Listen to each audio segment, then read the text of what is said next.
Every single video I've made about Silent Majority has been missing one crucial possibility. Hello and welcome back to Suck War Central. My name is CJ and I'm not going to sugarcoat it, we're doing another Silent Majority video. Look, Silent Majority is one of those mysteries that I fully expect to be solved during the next batch of chapters, so I've got to put all my theories about it out there while I can. Anyway, don't worry, this video is going to explore a completely different idea than the Periston theory I've already made 2 videos on, but I'm not going to tell you who our new speculative culprit is quite yet. Instead, let's play a game together. I am going to give you all the information I think you need to figure this one out. If you don't manage to do it, you have to subscribe. Or don't, do as you will with your time. I just can't really think of anything better to say, and a game without stakes is no fun, right? Anyway, here you go. Starting now, I'm going to give you all the information you need to determine the identity of Silent Majority's user. On the first day of Kurapika's Nen class, Furikov identifies 5 secret Nen users among the group assembled in room 1014. The first is revealed as Belarante, who immediately admits to being a Nen user. Secondly, Shedul and Yuharai are exposed as having been half-awakened by 9th Prince Halkenberg's Nen Beast. Next up is Lowberry, who Furikov identified as one of them, but this was likely because she was a host of Silent Majority, and the Silent Majority user's internal dialogue makes it clear that Lowberry is not the culprit. Last but not least, Longhi reveals herself as the final secret Nen user in her conversation with Kurapika. She states that the snakes were not her doing. Kurapika proceeds to bust out the dowsing chain and asks Longhi to explain everything.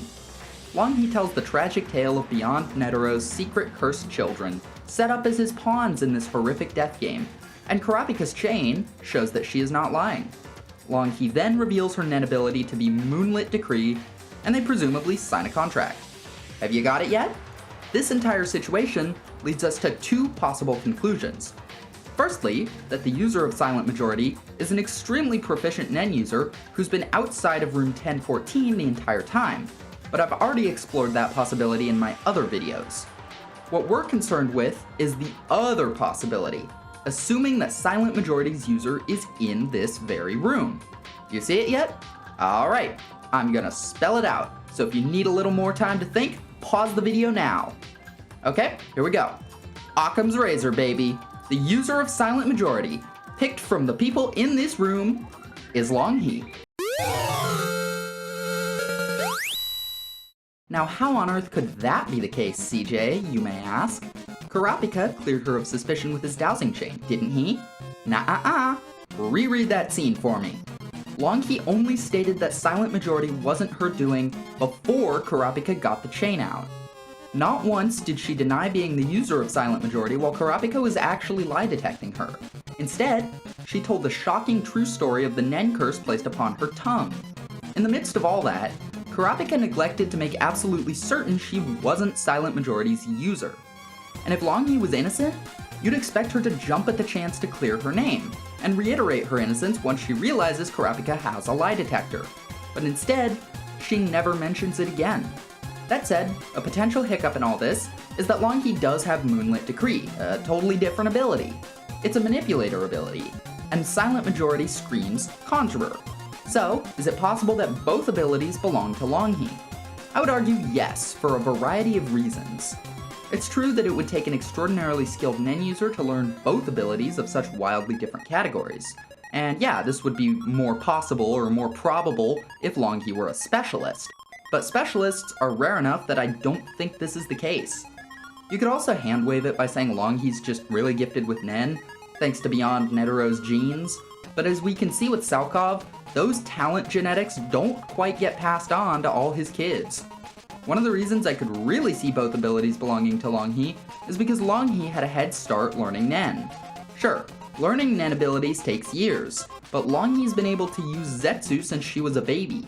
The woman looks like she's in her 30s at least, and for someone who grew up using Nen, that's plenty of time for someone even of average talent to develop 2 abilities. Personally, if this is the case, I think she's primarily a conjurer. Moonlit Decree has always seemed weak to me as a manipulator's ability compared to what else we know they can do. But if she's a conjurer whose main ability is Silent Majority, it'd all make more sense. And then of course there's the option I like best just because I think it would be coolest. The reversal of logic when it comes to Moonlit Decree. See, we know the reward for completing the Moonlit Decree contract is getting to use it once. Do you see where I'm going with this? For all we know, Longhi didn't even create Moonlit Decree. She could have completed a contract with someone else, like say Makaha, and this could be her one use of it. All to ensure Kurapika helps her get what she wants, while remaining none the wiser to the fact that she's Silent Majority's user. If this is true, Kurapika just got fucking played. He is not allowed to attack any of Tobeppa's guards, or he'll get put into Zetsu for a week. That means that if he later does discover Longhi's the culprit, he can't do anything about it, and she's free to continue her killing spree however she likes. But let's slow our roll here. If Longhi is indeed the ruthless user of Silent Majority, and has been playing Kurapika like a fiddle, we have to ask a lot of whys. Let's start with, why would she even come here to room 1014? Never forget, Silent Majority killed a bunch of guards in Wobble's room on the first day, and if that was Longhi, coming to room 1014 paints a target on her back when she could have just kept doing her thing remotely. Well, first, I'd like to point out the differences in these killings. When Silent Majority was doing its thing on Succession War Day 1, it never targeted anybody in view of a Nen user. But during Kurapika's Nen class, Silent Majority killed people right in front of several Nen users. This is a marked escalation in boldness. In my opinion, Silent Majority is probably weaker when activated from outside the room, but much stronger when used in the same room as its user. This tracks with how various other Nen abilities work. They tend to either have a maximum range or diminished effectiveness at higher ranges. There's also the idea that Longhi just genuinely wanted that contract with Kurapika. Because yes, if this theory is correct, Longhi is playing everybody, but she was still being honest about her backstory and motivations. So what exactly does she want to do? She wants to throw a spanner in her dad's works. When talking to Kurapika, she made it sound like she just wants to kill the prince that's his child, but I doubt that. She wants to fuck up his entire plan and make sure the prince he sired doesn't win the succession war just to say fuck him, and she's willing to do this by any means necessary. I think Silent Majority isn't just meant to kill random guards. It's targeting people like her, beyond secret children who are pretending not to be Nen users. See, when you're pretending not to be a Nen user, you can't protect yourself with aura because obviously 10 is visible. This makes you just as vulnerable as a non-Nen user and easy prey for Silent Majority. I think Longhi's hoping that if she can take out as many of the cursed children as possible before Beyond pulls the trigger on the curses, not all the curses will activate, and princes he meant to curse to death will in fact survive. But that's not the only reason for her killing patterns having been what they were. I've said it in like 5 different videos now, I think, and I'll say it again. Silent Majority's killing spree has pretty much only benefited Wobble. If Longhi is that ability's user, I think Wobble is the one prince aside from Benjamin that she's ruled out as having been the spawn of Beyond. This is because Wobble is practically a newborn. Longhi raises the point that Beyond has been planning this for decades, and with Wobble being as baby as she is, she definitely seems like a very last-minute addition to the roster of Nasabi's children. Since Beyond was planning to get involved in this for as long as he has been, it's highly unlikely that his secret child is the one who got tacked on at the very end. He's too meticulous for that.